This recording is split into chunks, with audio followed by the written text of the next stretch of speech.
yo no lo programé, pero toca esa diosidencia de que la semana pasada yo tenía, acuérdense que los sermones yo los programo con bastante anticipación, y tocó que la semana pasada justo el evangelio que teníamos que leer esa semana, de la meditación de los 5 minutos, hablaba de María a los pies de Jesús.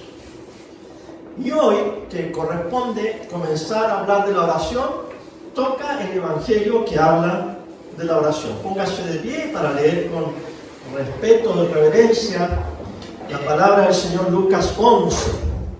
En cierta ocasión Jesús estaba orando en un lugar, y cuando terminó, uno de sus discípulos le dijo: Señor, enséñanos a orar, así como Juan enseñó a sus discípulos.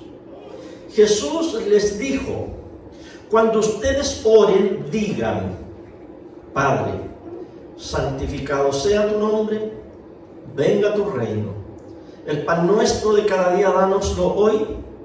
Perdónanos nuestros pecados, porque también nosotros perdonamos a todos los que nos deben, y no nos metas en tentación. Amén. Señor, ahora al entrar en este tema maravilloso, nos unimos a ese discípulo tuyo que dijo: Señor, enséñanos a orar. Espíritu Santo, queremos escuchar lo que Jesucristo nos tenga que decir. Amén. Amén. Puede sentarse. Usted ya se habrá dado cuenta que hay otra versión del Padre Nuestro más larga, que es la que generalmente decimos. Esa está en Mateo 6. Y si usted lo ve, Mateo 6:9, y si usted lo lee, es el típico Padre Nuestro que todos los cristianos hemos orado por 2000 años. ¿No se ha fijado que los católicos no lo oran como nosotros? Y nosotros que decimos: no lo oraron completo, tan mal. Bueno, si usted tiene una Biblia un poco más moderna, se va a dar cuenta que cuando dice: porque tuyo es el reino, el poder y la gloria, en la Biblia más moderna está entre paréntesis. Y dice, esta sección no se encuentra en los manuscritos más antiguos. Quiere decir que los manuscritos del Nuevo Testamento más antiguos, que son los más fidedignos, no tenían esta parte. Pero alguien la agregó, y lo que agregó tiene sentido, es bíblico, es bonito, nosotros lo usamos, y además que es una muestra de que la iglesia, a medida que se fue formando, fue ajustando, por ejemplo, esta oración para que sea una oración completa y entera. Ahora, las versiones que usa la Iglesia Católica no lo tienen, por eso es que ellos no lo dicen, pero no quiere decir que lo estén diciendo mal, según los manuscritos antiguos. Y pensando en la oración, lo primero que vamos a decir, y que lo dijimos la semana pasada, y lo he dicho otras veces, es una cita de Brian Sant, un pastor que después les voy a hablar un poco más de él.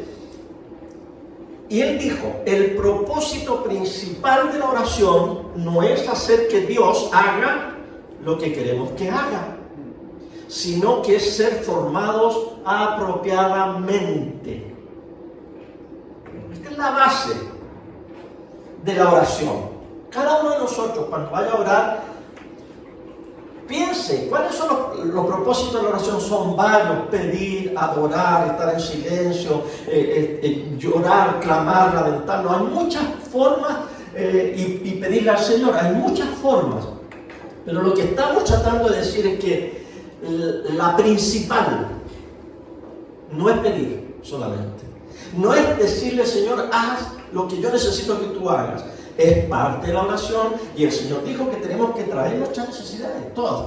Pero no es la principal razón por la cual debemos zambullirnos en la oración, es que al zambullirnos en la oración salgamos mojados y revestidos de Jesucristo, seamos formados, transformados, Cristo formados.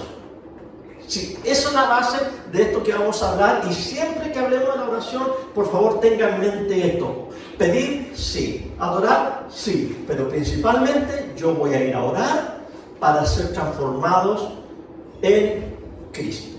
Ahora, este sermón va a ser bien personal. Van a tener que aguantarme mis historias, porque cada uno de ustedes tiene historia con la oración. Pues yo voy a contar la mía. Yo no sabía cómo orar muy bien o bien. Yo oraba, pero nadie me había enseñado a orar desde niño. Yo me crié en una iglesia evangélica y se oraba. Pero uno aprende imitando cómo ora el otro, ¿verdad? Bueno, si así ora mi abuelo, así oran los ancianos, así ora el profesor de la escuela dominical, así ora mi mamá y mi papá, así oro yo. Y en mi vida de cristiano había momentos en que yo oraba más y había otros momentos de una sequedad espiritual tremenda, donde no oraba nada. Y siempre habían esos altos y bajos y sentimientos de culpa. A veces me daban ataques de oración. Salía de caballo inglés y llegaba de burro. Bien. Pero yo siempre sentía que yo no hacía lo suficiente, no oraba lo suficiente. Y leí muchos libros, bueno, para leer libros de oración y sistemas de oración, y le buscaba por aquí, le buscaba por allá, pero no me funcionaba, porque nadie me enseñó a orar, solamente yo miraba y imitaba. Mi padre, por ejemplo, en la noche cuando se acostaban, oraban de rodillas, cada cual en el lado de su cama, arrodillado, con los ojos cerrados, y oraban. Entonces yo también aprendí a hacerlo cuando era niño. Al comer no orábamos, sino que cantábamos. Siempre habían 2, 3, 4 canciones, alabanza o corito, para dar gracias por los alimentos. Esa era nuestra costumbre hasta el día de hoy. En el culto de la iglesia habían 2 tipos de oración nada más. Una era que, hermano, pase por favor a orar. El hermano pasaba aquí, tomaba el micrófono, los demás se ponían de pie, cerraban los ojos, y el hermano empezaba a orar, lloraba, lloraba, y los que escuchaban decían, amén, aleluya, gloria a Dios, sí Señor. ¿Ya? Esa era una oración que hacíamos en el culto, como la que hizo hoy Nuri. Y la otra oración le decía, hermanos, que estaba coordinando, vamos a pasar a la oración. ¿Se acuerdan? Bueno, no todos, los católicos no se acuerdan, pero los evangélicos. Vamos a pasar a la oración. Y todos nos teníamos que arrodillar ahí. Todos. Incluso el que estaba aquí en el púlpito se arrodillaba y todos a orar. Todos. En voz alta. Y se oraba. Y yo me acuerdo de niño que había el hermano portero y el pasillero. ¿Se acuerdan? El pasillero es el que andaba aquí. Y andaba vigilando a ver quién no estaba orando, y los niños sobre todo, y se paraba con ese orar, si no lo acusa a su mamá. Y ahí uno tenía que estar arrodillado, orando, y en un momento, y todos en voz alta, y de repente decrecía la oración, y el que estaba aquí se paraba y tocaba una campanilla. Se acabó la oración, entonces seguía el culto. Eran las últimas 2 formas que yo me acuerdo de niño. Todas nuestras oraciones terminaban en el nombre del Padre, y del Hijo, y del Espíritu Santo. Gloria a Dios, gloria a Dios, gloria a Dios, para siempre. Luego nos sentábamos. Cuando yo tenía 19 años, y me fui a estudiar al seminario en Estados Unidos, en el primer culto de capilla del seminario, nos pusimos de pie y alguien oró. Y entonces, en el nombre del Padre, y del Hijo y del Espíritu Santo. Y yo levanto la mano y digo, ¡Gloria! Y me rasqué la cabeza y me senté. Y todos me miraban, ¿por qué pegó un globo? ¿Por qué dijo globo? Y era que yo estaba tan acostumbrado, me quedé asombrado. Yo decía que ustedes no terminan las oraciones dando gloria a Dios. Bueno, ahí entendí que habían entonces otras maneras de orar.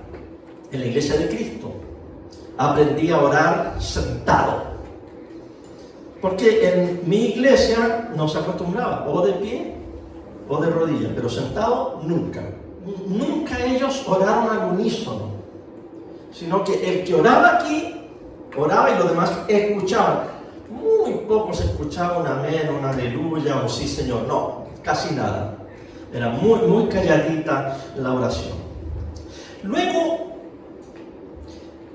me casé y nos vinimos con Nona a Chile, recién casados, y llegamos aquí a ayudar a Craig Woolsey, un misionero que fue el que fundó la iglesia de Unión. Llegamos a trabajar con él y ahí yo aprendí ciertos estilos de oración. Había un grupo de responsables, se llamaba, los líderes que tenían que estaba formando, todos eran jovencitos, yo era el pastor Lolo, me decían a mí, todos jovencitos. Entonces él nos juntaba una vez a la semana en su oficina a conversar y a ver cómo marchaba la iglesia, y oraba por nosotros. Y él me enseñó la oración conversacional. Quiere decir que él empezaba la oración, pero luego cada uno de nosotros, era como hacer una cazuela. Y uno tiraba una papa, y otro zapallo, y otro la presa, y otro le echaba agua. Había varios que le echaban pura agua nomás, ¿verdad?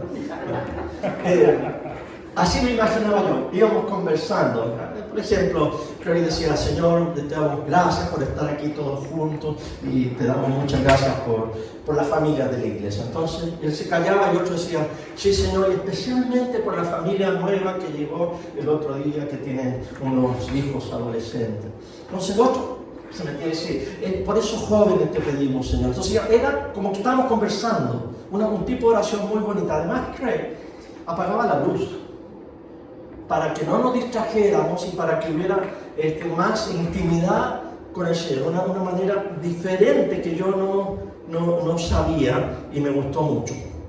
Una vez, Craig tomó a varios hombres de la iglesia y nos llevó a un retiro a Mendoza, un retiro de hombres a Mendoza, en un auto amarillo que tenía, ¿cómo se llama esas camionetas de escolar, el furgón escolar? Ahí nos llevó. Pero nevó y no pudimos cruzar la cordillera y tuvimos que devolvernos a los Andes. Buscamos un hotel y nos fuimos a almorzar. Y después del almuerzo salimos a caminar, y justo detrás del lugar había una lomita, un cerrito. Vamos a subir al cerro. Creo que siempre le gustaba caminar, así que nos fuimos al cerro y se ve una maravilla ahí, la cordillera nevada, el valle ahí de los Andes. Está muy lindo lo que estábamos experimentando. Y Craig dijo: vamos a orar al Señor. Y se pone a orar, y hicimos un círculo. Entonces todos los que estaban en el círculo, arriba de ese cerro, con esa tremenda vista, empezamos a orar. Y yo escuchaba que Craig decía: Señor, gracias te damos por esta maravillosa vista de esta cordillera nevada, de este valle verde que estoy mirando, y de estos árboles. Y yo abrí un ojo y empecé a mirar la cordillera nevada, el valle verde, pero así con los ojos cerrados. Y de repente miro a Craig, que andaba paseándose, y dice: por esta cordillera, por este valle, te doy gracias, Señor. Y yo lo miré y dije: nunca había visto yo orar a alguien con los ojos abiertos y caminando. Así que ahí, después que dio gracias, y dijo: oye, ¿ustedes por qué están orando por esta maravilla con los ojos cerrados? Y dice: pues si así hay que orar. Dijo: no, pues si vamos a orar por esta maravilla, abran los ojos y denle gracias al Señor. Así que ahí empecé a aprender que se podía orar con los ojos abiertos también. Luego, formamos parte de lo que se llamó la comunidad cristiana de Santiago. De ahí viene los Tolosa, ¿verdad? De la comunidad cristiana allá en el Hotel Galería. Y recuerdo que antes del culto, a los pastores nos llevaban a un salón a preparar el culto y a orar. Y muchas veces el Jerry Killing nos puso a orar de guata. Recuerdo que la primera vez que dice: vamos a postrarnos delante de Dios, vamos a orar. Y yo veo mi ternito, mi corbata, y me voy a tener que tirar así: vamos al suelo. Y ahí nos tenían todos los pastores de guatita en el suelo, con los brazos estirados, orando al Señor. Así que muchas maneras, muchas formas. Yo volví después de ese tiempo a los Estados Unidos. Nos fuimos con Nona, los 3 niños chiquitos, a estudiar una maestría en Historia de la Iglesia en Tennessee. Y en ese seminario yo aprendí mucho sobre cómo se oraba en la iglesia cristiana a través de los siglos, las diferentes maneras. Me acuerdo que el seminario organizó una vigilia de oración de silencio. Estuvieron toda la noche con espacios de oración en que solo podíamos conversar en un comedor que había café, galletas y sándwiches, y ahí podíamos conversar un ratito. Y todo el resto de esa vigilia de oración éramos guiados en temas, y cada uno tenía que irse a un lugar en silencio a orar. Fue muy lindo, fue una experiencia que yo nunca la había experimentado. Y ahí, en el seminario, aprendí. Les dije la semana pasada de la vida de los monjes. Ahí aprendí de estos místicos, de los eremitas, de los monásticos, de los que anacoretas, los que vivían en el desierto, para tener una relación de amor con Dios. Y también aprendí que los cristianos oraron durante 1800 años con los ojos abiertos. No se acostumbraba ni en el judaísmo ni en el cristianismo por 1800 años a cerrar los ojos para orar. No fue sino hasta cuando se inventaron las escuelas dominicales en el año 1780 que los maestros obligaron a los niños a cerrar los ojos para que no se distrajeran ni metieran bulla, porque a los niños a veces hay que hacer, cierra los ojos y ellos no se pueden mover, porque vamos a orar. Y ahí esa costumbre de los niños en la escuela dominical se transmitió a los cultos de los adultos y de ahí se empezó a orar con los ojos ahí. Una brillante idea además. Ahora han pasado los siglos, en el siglo XXI aprendí algo nuevo, que el otro día se los dije, me impactó. Somos adictos a los ojos abiertos. Las pantallas de luz, los celulares, la tele, la luz prendida hasta altas horas y los ojos así. Quizás es hora de volver a cerrar los ojos. Como pueden ver, entonces tuve bastante información y educación y aún así mi vida de oración yo la sentía escuálida. Es muy frustrante para un pastor darse cuenta que no está orando lo suficiente. O los ancianos de la iglesia, las diaconisas, los líderes. Y tener que llevar un ministerio sabiendo que no oro lo suficiente, un sentimiento de culpabilidad. Y hace algunos años, quizá unos 10, 15 años atrás, fui invitado a México a traducirle a un pastor que era también autor, que tenía una mega iglesia en Estados Unidos, una iglesia grande, y a medida que yo iba traduciéndole, porque hubieron varias charlas para los líderes, para pastores, y en la noche había un culto donde venía la gente a escuchar a este hermano, me ponían a mí a traducirle. Y fue pasando algo muy interesante. Yo la palabra que uso es resonar. Resonar. Más o menos entienden lo que significa resonar. Cuando algo está sonando y uno se acerca y uno resuena con lo que está sonando, como que te llega, como que vibras al compás del otro o bailas al compás del otro. Eso es resonancia, porque están a la misma longitud de onda. Bueno, entonces cuando un predicador predica a esta longitud de onda, hay muchos otros predicadores que estamos a otra longitud de onda. Y cuando los escuchamos, nada que ver, no, falsa doctrina, no, eso no es correcto, no. Entonces, él está haciendo esto y el otro está en otra longitud de onda. Los eléctricos me están entendiendo. Pero cuando ese predicador, ese pastor, ese anciano, ese siervo de Dios está predicando algo que me llegue, pero si yo pienso igual, esto, a lo mejor si no lo entendía, era lo que yo quería entender y yo empiezo a vibrar en la misma longitud de onda del otro. Eso se llama resonancia. Ahora bien, me estoy saliendo un poquito del tema, pero en una iglesia, la gente que viene a la iglesia, los miembros de esta iglesia, tienen que resonar con su pastor y con su presbiterio. Amén. Gracias, Freddy. Ven, dame la mano. Ya. Si uno no resuena, uno se siente mal, uno está incómodo. O sea, ¿por qué gente viene? Y gracias, mira, tú no tienes que pedir perdón, tú eres anciano, pastor de esta iglesia, tú puedes agarrar el micrófono cuando quieras y puedes llorar y todo, porque el Señor te pone a ti lo que tú tienes que decir, sin pedir perdón. Amén. Entonces, él resuena con algo y la gente tiene que resonar con él porque él es nuestro líder. Ahora, si tú empiezas, otra vez va a pasar. Y otra vez va a pedir perdón, y así esto y esto. Entonces uno empieza a andar en otra longitud de onda. La gente que llega a esta iglesia, por eso me acordé de ti, porque tú oraste y tú pediste y tu corazón y el corazón de todos nosotros que este salón se llene. Y la gente que va a llegar tiene que resonar con lo que aquí está haciendo. Se está haciendo para la gloria de Dios. Cuando no resuena, entonces, mire, yo tengo la lista de todos los que han pasado por aquí. Y algunos dicen, qué bonito, pero no es lo mío. Qué bonito, qué bien, porque tengo amigos, pero no, yo me voy para la otra iglesia mejor, ya estoy mejor. Pero el que se queda aquí tiene que resonar con lo que su pastor enseña y sus ancianos enseñan y los ministerios que se hacen y se ejecutan aquí, porque usted dice, esto yo quiero, esto me sirve. No somos perfectos, pero vamos camino a la perfección. Ahora sí son los más bonitos. Entonces, vuelvo a México. Aquí tengo a Ryan San, aquí estoy yo con el micrófono, él habla en inglés, yo le traduzco al español y a medida que va hablando, día tras día, yo voy resonando. Al punto que me emocionaba con lo que él decía y al punto que yo quería parar de traducir para decir, espérate un ratito, déjame.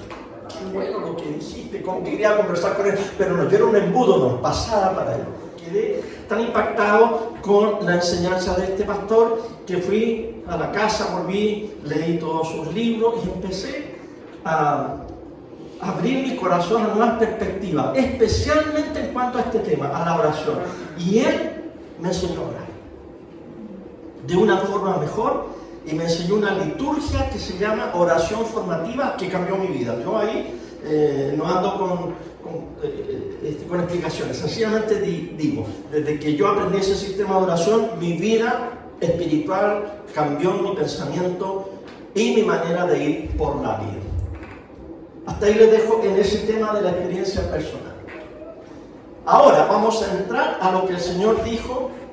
Y que es el segundo punto. Hay que enseñar a los discípulos cómo orar. Señor, cuando lo vieron orar a Jesús, Jesús no andaba ofreciendo cursos de oración como lo voy a hacer yo. Sino que la gente lo miraba, lo observaba y decía, yo quiero ser como Jesús. Yo quiero orar como Jesús, especialmente sus discípulos. Porque hay que entender cómo era la cosa en esos años. En esos años, los años de Cristo, había maestros.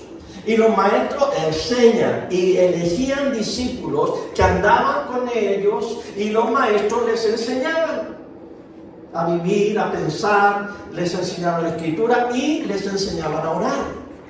Entonces este viene y le dice, Señor, enséñanos a orar, así como Juan el Bautista, que ya no vivía, ya había muerto, así como Juan enseñó a sus discípulos. Quiere decir que los maestros les enseñaban a los discípulos a orar y les enseñaban ciertas oraciones y ciertas formas de orar.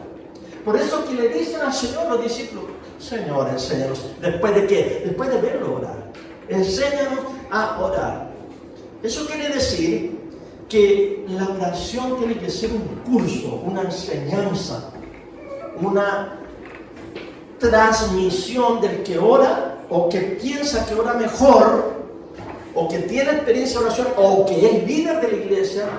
Una de las cosas que yo creo que un pastor tiene que hacer, pero mucho en su iglesia, son dos. Una, enseñar la palabra, y segundo, enseñar a orar. Y después vienen muchas otras cosas, viene el pastoreo, la organización, etc. Pero básicamente el pastor, el líder, el que está aquí arriba, tiene que enseñar la Biblia. Por eso es que estamos en Eclesía libro por libro.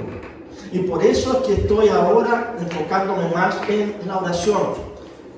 Así como los discípulos le piden al Señor que le enseñe a orar, así también los líderes, los discipuladores, los que tienen gente a cargo, tienen que enseñarle a orar. Me acuerdo que había en Estados Unidos una doctora muy famosa, Laura Schlesinger. Tenía un programa en la radio, pero muy conocido, de consejos. Yo todos los días la escuchaba, y una vez ella dijo que tenía un niño como de 11 años, y un día el niño llegó con tareas, y ahí estaba en la mesa haciendo tareas, y muy frustrado, y empieza a llorar, y ella va y le dice, ¿qué te pasa? ¿Por qué no estudias? Estudia, le decía. Y dijo ella, ¿cuántas veces yo le dije a mi niño, estudia? Hasta que ese día el niño llorando, dice, mamá, es que yo no sé qué significa estudiar. Mira qué tremendo. Un niño frustrado. Entonces la mamá tiene que tener, mira, estudiar significa agarrar este libro, leer aquí, subrayar, memorizar, lo que sea, pero había que enseñarle. Y el niño, ya a los 11 años, todavía no quiere estudiar. Yo me quedé con eso aquí en la cabeza porque pensé yo, ¿cuántas veces le decimos a la gente, ora, ora? Y lo hacemos sentir culpable porque no ora. Pero no hay nadie que nos diga, es que no sé cómo orar. Le decimos a la gente que ore, pero no les enseñamos cómo es que se ora. La gente quiere aprender a orar. Se les ha enseñado a orar, pero no cómo orar. Y aquí me acordé de mi abuelo Manuel Soto. Yo tenía 17 años. Mi abuelo tenía 87 cuando se convirtió. El papá de mi papá. A los 80 se bautizó. Y yo en ese tiempo era muy fervoroso, a cargo de los jóvenes de la iglesia, y entonces predicaba. Y cuando iba a ver a mi abuelo, me trataba de usted. Oiga, me decía, mire, yo quiero que usted me enseñe a orar. Yo decía, tata, pero si usted tiene que orar, pero enséñeme a orar, le decía él. Le digo, no, tata, mire, orar es conversar. Converse con Dios, dígale sus cosas. Pero ¿cómo le voy a decir yo mis cosas al Señor? Me tupo, decía él, no sé. Entonces un día me acuerdo, mire, y tomó el himnario. Decía, lo que yo hago es que yo me pongo a orar, oro el Padre Nuestro. Tata, no ore el Padre Nuestro, decía yo. No, pero ¿por qué no lo voy a orar? No ore porque eso es de los católicos. Usted tiene que orar lo que le salga, pero que no me sale. Y me decía, yo tomo el himnario y entonces en el himnario yo empiezo a orar los himnos. ¿Ya? Empiezo a orar los himnos y de repente me mostraba unos himnos que decía, no, tata, no haga eso es rezar. Pero entonces, ¿qué hago? Me decía él, los salmos. Yo, no, usted lo que le salga. Y yo veía a mi tata frustrado. Yo me fui a los 19 años, tenía 79 cuando yo me fui a estudiar al colegio bíblico, pero lo notaba yo ahí muy frustrado con ese asunto de cómo orar. Cuando yo llegué al cielo, mi tata me va a tirar las orejas. No, que no, y ahora le enseña el Padre Nuestro, y ahora le dice a todo, y a mí no me enseñó ninguna cosa. Rotoso, me decía así cuando se enojaba. Ya, a lo mejor en el cielo dice, rotoso, usted que andaba haciendo y a mí no me enseñó. Bueno, ahí le voy a pedir perdón. Hay que enseñar a la gente a cómo orar, no solo a orar, a cómo orar, cómo se ora. Oración es la experiencia más directa con lo divino. La oración es la experiencia más directa con lo divino. Yo me conecté mucho en la adoración. Hoy día estoy muy bonita. Me conecto con sermones, me emociono con testimonios, etc. Pero la oración, por excelencia, es el momento en que los cristianos nos conectamos mucho mejor con Dios, con esa relación de amor con Dios. Ahora, siempre estamos conectados con el Señor, porque en realidad, como dijo Pablo, en Él nos movemos, existimos y somos. Dios no es un objeto allá, fuera del universo. Dios está aquí con nosotros y está en nosotros y nos habita. Por lo tanto, cuando nosotros oramos, no es que estamos haciendo espíritu del más allá, acércate más para acá. No. La oración es Espíritu de Dios que habita en mí. Me quiero conectar contigo, quiero estar consciente de esa unión de amor que tenemos, tú y yo. En Él vivimos, en Él existimos y somos. Así que no piensen en un Dios que está lejos, sino que está aquí con nosotros. Vivir es experimentar a Dios. Por eso que nosotros predicamos y bautizamos a la gente y nos traemos al conocimiento de Dios para que ellos se den cuenta que Dios está aquí con ellos y que vivan la experiencia de Dios. Y la oración, en esa experiencia con Dios, es la manera más profunda en que reconocemos a la divinidad e interactuamos con ella. Es demasiado importante la oración como para dejarla a nuestra propia manera o estilo. Yo no confío en mí mismo para estar a cargo de mis propias oraciones. Porque si yo quedo a cargo de mi propia oración, la oración puede ser lo que les dije al principio, un medio para que Dios haga lo que yo quiero que haga por mí y no me dejo ser formado como Él quiere formarme a mí. En el fondo, uso la oración como una herramienta para manipular al Omnipotente, como lo hizo Marta. Señor, dile a mi hermana que me ayude. Porque la oración es ser formado en la presencia de Dios. Por eso, si yo digo que yo no voy a dejar la oración a mi juicio, a mi manera y a mi forma, es porque la oración, y este es el tercer tema que voy a hablar ahora, la oración tiene un idioma. Hay algo que se llama el idioma de la oración. No existe tal cosa en el mundo como un lenguaje privado. Anda un TikTok por ahí de una señora, de una mujer que habla con los extraterrestres, no sé, pero nadie le entiende, es su idioma. Bueno, no existe tal cosa como, miren, ya, aquí habla, yo puedo hablar inglés, español, sé un poquito de griego y de hebreo, y ahí le chamullenteo, uno dice hablo de italiano, portugués, pero yo voy a inventar mi propio idioma. No existe tal cosa como inventar tu propio idioma para hablar. Lo mismo es con la oración. Nosotros hablamos castellano, no lo inventamos. Ahora se le quiere poner el E, no sé qué, se le quiere variar, pero el idioma es algo milenario, así que eso hay que esperar a ver si cambia, si no cambia, no cambia. Pero nadie lo puede inventar ni imponer idiomas a otros. Se nos enseñó. El castellano tuvo un comienzo y tuvo un desarrollo dentro de una comunidad por siglos, a medida que se compartían la vida, la gente, ¿verdad? Y luego, nosotros nacemos en Chile, una familia chilena, en un barrio, y vamos creciendo, y su idioma que se le regala para vivir y comunicarse es el castellano. Y así vamos creciendo. Podemos cambiar las reglas gramáticas un poquito aquí y allá. Unos hablan mejor que otros, ¿verdad? El castellano. Lo mismo ocurre con la oración.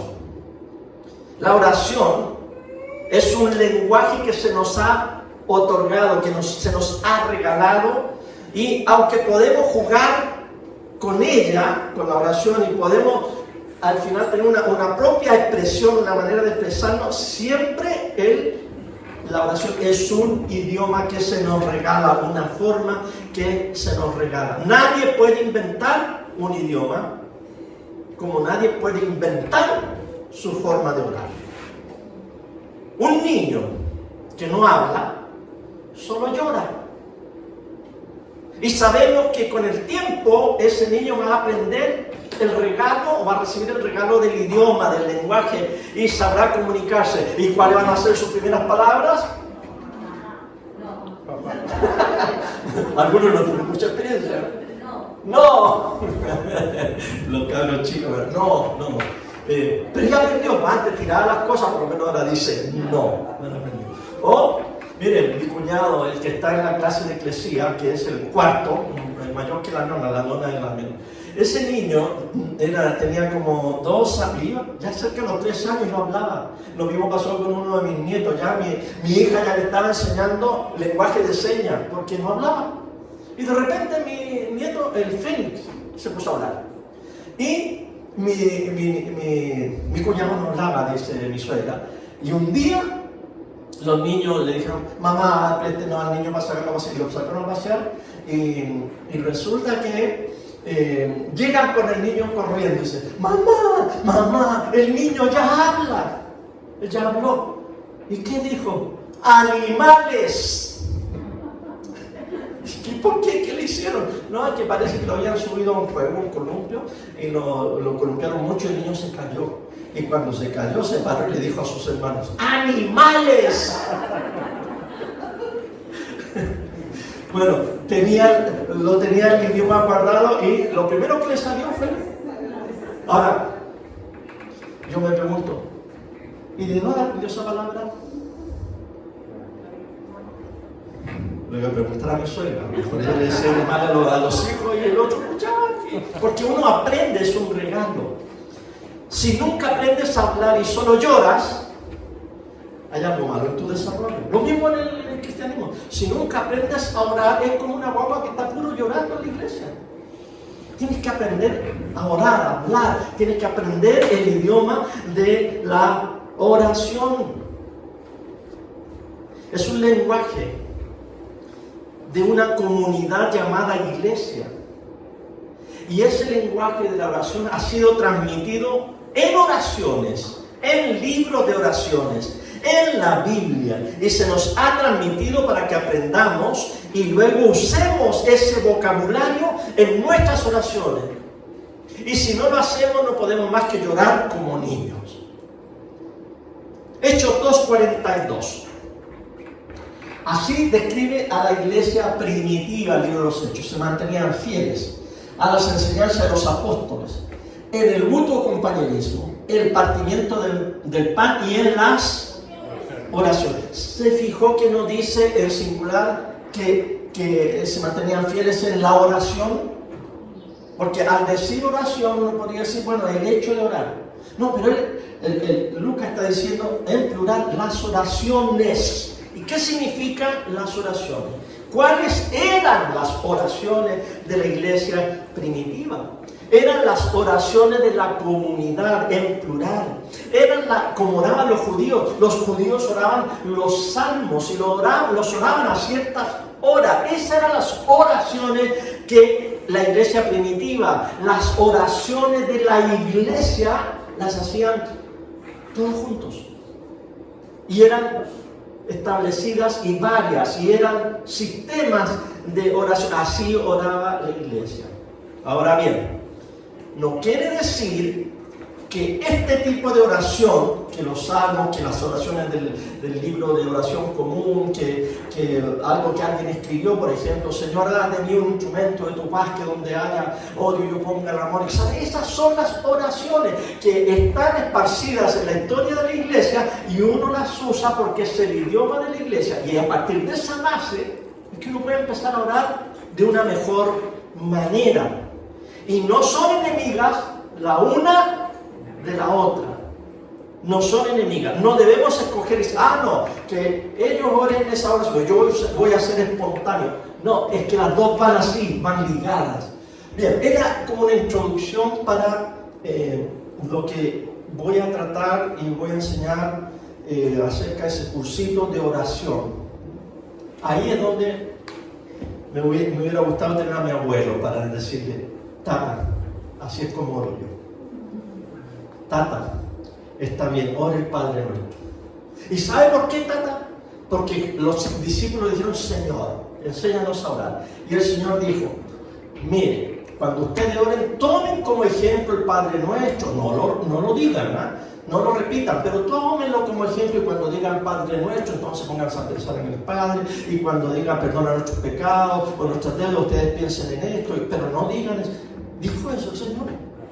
Dijo, cuando ustedes oren, tomen esto como ejemplo. No, Él dijo, cuando ustedes oren, digan, o oren así. Así que es una buena manera de empezar a orar. Si alguno de ustedes todavía tiene esa dificultad, empiece a orar el Padre Nuestro, porque es la base, el ABC de la oración. ¿Cuántos de ustedes, por ejemplo, quieren aprender inglés y le dicen, aprendas el abecedario? ¿Ya? Esa es la base. ¿Y cómo me lo aprendo? Que es tan difícil. Bueno, le voy a enseñar una canción. A, B, C, D, E, F, G, H, I, J, K, L, M, N, O, P, Q, R, S, T, U, V, W, X, Y, and Z. Now I know my ABC. Y ahí estamos dándole. Entonces, pues, pero parezco un cabro chico. Sí. Si no fueren como niños, no entrarás al reino de los cielos. Pero repetir el Padre Nuestro, repítelo. Pero orar los salmos, ¿se acuerdan que les di esta hojita? ¿Les ha hecho bien o no? Mira, cuando ustedes empiezan a usar este vocabulario, este abecedario, esta base, ustedes empiezan a tener el fundamento adecuado. Y en base a eso es que usted puede después improvisar. Amén. Entonces abra su corazón, sea sincero con el Señor. Si hay cosas que yo dije que no las entiendo, que no le resuenan, Señor, ayúdame a resonar, o ayúdame a decirle a Fernando con todo cariño que esto no lo entendí, a ver si me lo explica él, o Señor, ¿qué es lo que quieres tú enseñarme? Porque en el fondo lo que yo quiero es tener una relación de amor contigo y comunicarme bien. Vamos por buen camino, Señor, enséñame tus sendas a andar, a caminar. Ahora es posible que el Señor le traiga a su mente un pasaje de Jeremías que dice Jeremías, volveos, arrepiéntanse y vuelvan por las sendas antiguas, cualquiera que ellas sean, anden por ellas y vivirán. ¿Cuáles son las sendas antiguas? Quizás sería bueno empezar a echar una miradita a la historia de la iglesia y ver cómo oraban los que sabían orar y cómo aprender de ellos hoy en mi vida de oración. Póngase de pie para darle gracias al Señor que nos está guiando en su camino de unión, de amor con el Señor. Gracias porque tú tomas la iniciativa de ser el amante perfecto de tu pueblo. Y tú, Señor, con tu lazo de amor, con tus cuerdas de amor, nos vas amarrando en esta unión de amor contigo. Y ahora queremos pedirte, Señor, que este tema tan importante que es la comunicación contigo a través de la oración sea un tema, Señor, que tú nos puedas enseñar como buen maestro. Y te decimos una vez más, junto con todos tus discípulos, no solo los 12, no solo los 70, no solo los 120, ni los 3.000, ni los 5.000, sino que lo decimos con todos los millones de cristianos en el mundo, aquí en la cumbre, en Peñarolén. También te decimos, Señor, enséñanos a orar. Y sé que eso va de acuerdo a tu voluntad, y sé que lo vas a hacer, y sé que nos vas a enseñar a orar. Y a ti, Señor Jesús, el honor y la gloria por los siglos de los siglos. Amén.